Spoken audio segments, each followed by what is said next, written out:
49 ದಿವಸಗಳ ಹಿಂದೆ ಅಮೆರಿಕದಲ್ಲಿ ರಂಗ್ಜನ್ ಹೇಳುವಂತಹ ಒಬ್ಬ ಟಿಬೆಟಿನ ಸ್ವಾತಂತ್ರ್ಯಕ್ಕಾಗಿ ಮತ್ತು ಟಿಬೆಟಿನ ಈ ಹೋರಾಟಕ್ಕಾಗಿ ತನ್ನನ್ನೇ ತಾನು ಸುಟ್ಟುಕೊಂಡು ಆತ್ಮಹತ್ಯೆ ಮಾಡಿಕೊಂಡ. ಇವತ್ತು ಈ ಭಾಗದಲ್ಲಿ ಓದಿರುವಂತಹ ವಿದ್ಯಾರ್ಥಿಗಳು ಎಲ್ಲ ಸೇರಿಕೊಂಡು ಸುಪ್ರೀಂ ಸ್ಯಾಕ್ರಿಫೈಸ್, ಆ ಒಂದು ತ್ಯಾಗ ಬಲಿದಾನಕ್ಕಾಗಿ ತಮ್ಮ ಆಕ್ರೋಶವನ್ನ ಮತ್ತು ತಮ್ಮ ಸಿಂಪತಿಯನ್ನ ಎಕ್ಸ್ಪ್ರೆಸ್ ಮಾಡುವುದಕ್ಕಾಗಿ ಒಂದು 5 ಕಿಲೋಮೀಟರ್ಗಳ ರೂಟ್ ಮಾರ್ಚ್ ಮಾಡಿ ಕೊನೆಗೆ ಇಲ್ಲಿ ಸೇರಿ ನಾವೆಲ್ಲ ಒಂದಾಗಿ ನಮ್ಮ ಐಡೆಂಟಿಟಿಗೆ, ನಮ್ಮ ಸಾಂಸ್ಕೃತಿಕ ಗುರುತಿಸುವಿಕೆಗೆ ಹಾಗೂ ನಮ್ಮ ಸ್ವಾತಂತ್ರ್ಯಕ್ಕಾಗಿ ನಾವು ನಮ್ಮ ಹೋರಾಟ ಮುಂದುವರಿಸಬೇಕು ಅನ್ನುವ ಕಾರಣಕ್ಕಾಗಿ ಸೇರಿದ್ರು. ಅವರ ಏನು ಹೋರಾಟ ಇದೆ, ನಾವು ಒಂದು ಪ್ರಜಾಪ್ರಭುತ್ವ ವ್ಯವಸ್ಥೆಯಲ್ಲಿದ್ದೇವೆ. ಪ್ರತಿಯೊಬ್ಬರಿಗೂ ಅವರ ಸ್ವಂತ ದೇಶ, ಅವರ ಸ್ವಂತ ಕಲ್ಚರ್, ಅದರ ಬಗ್ಗೆ ಐಡೆಂಟಿಟಿ ಬಗ್ಗೆ ಏನು ಒಲವಿರ್ತದೆ ಅದನ್ನು ಇವತ್ತು ಮಕ್ಕಳು ಎಕ್ಸ್ಪ್ರೆಸ್ ಮಾಡಿದ್ದಾರೆ.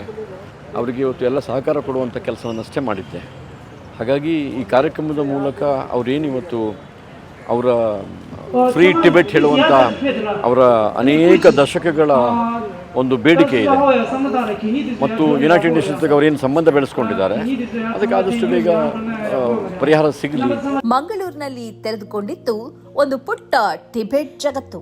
ಟಿಬೆಟ್ನ ಧ್ವಜಗಳು, ಟಿಬೆಟ್ಗಾಗಿ ಮೊಳಗಿದ ಘೋಷಣೆಗಳು ಮತ್ತು ತಮ್ಮ ನೆಲದ ಸ್ವಾತಂತ್ರ್ಯಕ್ಕಾಗಿ ಹೋರಾಡಿ ಪ್ರಾಣ ಕಳೆದುಕೊಂಡವರ ನೆನಪು. ಪುರಭವನದ ಎದುರಿನ ರಾಜಪಾರ್ಕ್ನಲ್ಲಿ ಭಾನುವಾರ ಇದೆಲ್ಲವೂ ಕಂಡುಬಂತು. ಟಿಬೆಟಿಯನ್ ಯುವ ಕಾಂಗ್ರೆಸ್ ಕಾರ್ಯಕರ್ತರು ಸೇರಿದಂತೆ ಟಿಬೆಟಿಯನ್ ಯುವ ಸಮೂಹ ಇಲ್ಲಿ ಸೇರಿತ್ತು. ಕಾರಣವೂ ಇದೆ. ಚೀನಾದ ಹಿಡಿತದಿಂದ ಟಿಬೆಟ್ ಅನ್ನ ಮುಕ್ತಗೊಳಿಸಬೇಕು, ಟಿಬೆಟ್ನ ಸ್ವಾತಂತ್ರ್ಯದ ಪ್ರಶ್ನೆಯನ್ನ ಜಗತ್ತಿನ ಗಮನಕ್ಕೆ ತರಬೇಕು, ಟಿಬೆಟಿಯನ್ನರು ಜಗತ್ತಿನ ಯಾವ ಭಾಗದಲ್ಲಿದ್ದರೂ ತಮ್ಮ ಹೋರಾಟದ ಧ್ವನಿಯನ್ನ ಅಲ್ಲಿಂದಲೇ ಎತ್ತುತ್ತಿರ್ತಾರೆ. ಮಂಗಳೂರಿನಲ್ಲೂ ನಡೆದದ್ದು ಅಂತಹದ್ದೇ ಒಂದು ಫ್ರೀ ಟಿಬೆಟ್ ಅಭಿಯಾನ. ಆದ್ರೆ ಈ ಕಾರ್ಯಕ್ರಮದ ಹಿಂದೆ ಮತ್ತೊಂದು ಆಳವಾದ ನೋವಿತ್ತು. ಸುಮಾರು 1.5 ತಿಂಗಳ ಹಿಂದೆ ಟಿಬೆಟ್ ಸ್ವಾತಂತ್ರ್ಯಕ್ಕಾಗಿ ಹೋರಾಡುತ್ತಿದ್ದ ಕಾರ್ಯಕರ್ತ ಲೋಪ್ಕಾ ರಾಂಗ್ಜನ್ ನ್ಯೂಯಾರ್ಕ್ನ ವಿಶ್ವಸಂಸ್ಥೆಯ ಕಚೇರಿ ಎದುರು ಆತ್ಮಾಹುತಿ ಮಾಡಿಕೊಂಡು ಪ್ರಾಣ ಕಳೆದುಕೊಂಡಿದ್ರು. ಅವರ ಸಾವು ಟಿಬೆಟಿಯನ್ ಸಮುದಾಯಕ್ಕೆ ದೊಡ್ಡ ಆಘಾತ. ಅದೇ ರಾಂಗ್ಜನ್ ಅವರ ಸ್ಮರಣೆಯಲ್ಲಿ ಮಂಗಳೂರಿನಲ್ಲೂ ಶ್ರದ್ಧಾಂಜಲಿ ಸಲ್ಲಿಸಲಾಯಿತು. ಅವರ ಬಲಿದಾನ ವ್ಯರ್ಥವಾಗಬಾರದು, ಟಿಬೆಟ್ಗಾಗಿ ಹೋರಾಟ ನಿಲ್ಬಾರದು ಎಂಬ ಪಣವನ್ನ ಟಿಬೆಟಿಯನ್ ಯುವಕರು ತೊಟ್ಟರು. ಟಿಬೆಟ್ಗಾಗಿ ಹೋರಾಡಿದವರನ್ನು, ಇನ್ನೂ ಹೋರಾಡುತ್ತಿರುವವರನ್ನು ನೆನಪಿಸಿದ್ರು. ಘೋಷಣೆಗಳು ಮೊಳಗಿದವು. ಕಪ್ಪು ಬಟ್ಟೆ ಧರಿಸಿ ಶ್ರದ್ಧಾಂಜಲಿ ಸಲ್ಲಿಸಿದ್ರು. ನಂತರ ಟಿಬೆಟ್ ಧ್ವಜಗಳನ್ನ ಹಿಡಿದು ಪೀಸ್ ಮಾರ್ಚ್ ನಡೆಸಿದ್ರು. ಅವರ ಕೈಯಲ್ಲಿದ್ದ ಪ್ರತಿಯೊಂದು ಧ್ವಜವೂ ಒಂದು ಪ್ರಶ್ನೆಯನ್ನ ಕೇಳ್ತಿತ್ತು. ಟಿಬೆಟ್ನ ಧ್ವನಿಯನ್ನ ಜಗತ್ತು ಯಾವಾಗ ಕೇಳ್ತಿದೆ? ನಾನು ಇಲ್ಲಿ ಪ್ರೊಟೆಸ್ಟ್ ಮೇಲೆ ಬಂದು ಜುಲೈ 2 ಮೇಲೆ ಪೌಲೋಕಾ ರಾಂಗ್ಜೆ ಅವರು ಸೆಲ್ಫ್ ಇಲ್ಯುಮಿನೇಟ್ ಆಗ್ತಾರೆ in front of UNA head quarters. ಅಲ್ಲಿ ಯಾಕೆ ಮಾಡ್ತಾರೆ, ಚೈನಾ ಜೊತೆಗೆ ಒಂದು ಲಾ ಪಾಸ್ ಆಗ್ತಾರೆ, ಅದು ಇಥಿಕ್ ಲಾ ಪಾಸ್ ಆಗ್ತಾರೆ. ಅದು ಹೇಳ್ತಾರೆ, ಅದಕ್ಕೆ ಆರ್ಟಿಕಲ್ಸ್ ಹೇಳ್ತಾರೆ ಅವರಿಗೆ ನನ್ನ ಟಿಬೆಟನ್ಸ್ ಭಾಷಾ, ರಿಲಿಜನ್ಸ್ ಎಲ್ಲ ಡಿಸ್ಟ್ರಾಯ್ ಮಾಡ್ತಾರೆ ಅವ್ರಿಗೆ.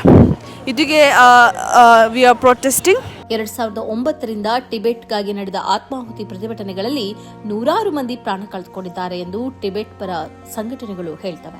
ಆದರೆ ಆತ್ಮಾಹುತಿ ಎಂಬುದು ಅವರ ಹೋರಾಟದ ಅತ್ಯಂತ ನೋವಿನ ಮುಖ. ಒಂದೆಡೆ ಚೀನಾ ಟಿಬೆಟ್ ತನ್ನ ದೇಶದ ಅವಿಭಾಜ್ಯ ಭಾಗ ಎನ್ನುತ್ತದೆ, ಮತ್ತೊಂದೆಡೆ ಟಿಬೆಟಿಯನ್ ಸ್ವಾತಂತ್ರ್ಯ ಹೋರಾಟಗಾರರು ತಮ್ಮ ನೆಲ, ಭಾಷೆ, ಸಂಸ್ಕೃತಿ ಮತ್ತು ಗುರುತಿಗಾಗಿ ಸ್ವಾತಂತ್ರ್ಯ ಬೇಕೆನ್ನುತ್ತಾರೆ. ಈ ಸಂಘರ್ಷದ ಪ್ರತಿಧ್ವನಿಯೇ ಭಾನುವಾರ ಮಂಗಳೂರಿನ ರಾಜಪಾರ್ಕ್ನಲ್ಲೂ ಕೇಳಿಸಿತು. ರಾಂಗ್ಜನ್ ಅವರ ಚಿತ್ರ ಮುಂದೆ, ಟಿಬೆಟ್ ಧ್ವಜ ಕೈಯಲ್ಲಿ, ಫ್ರೀ ಟಿಬೆಟ್ ಎಂಬ ಘೋಷಣೆಯೊಂದಿಗೆ ಮಂಗಳೂರಿನ ಟಿಬೆಟಿಯನ್ ಯುವಕರು ಜಗತ್ತಿಗೆ ಮತ್ತೊಮ್ಮೆ ನೆನಪಿಸಿದ್ದು ಒಂದೇ ಮಾತು: ನಮ್ಮ ಹೋರಾಟವನ್ನ ಮರೆಯಬೇಡಿ, ಟಿಬೆಟ್ನ ಧ್ವನಿಯನ್ನ ಕೇಳಿ.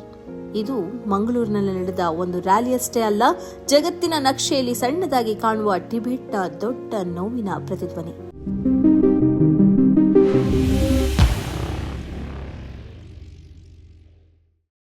ಈ ಕಾರ್ಯಕ್ರಮದ ಪ್ರಾಯೋಜಕರು Gadiyar group of companies, specialised in piling and shoring, engineering consultancy, fire fighting, steel structures, real estate. Office, SIT Tower, Silicon Oasis, Dubai, UAE.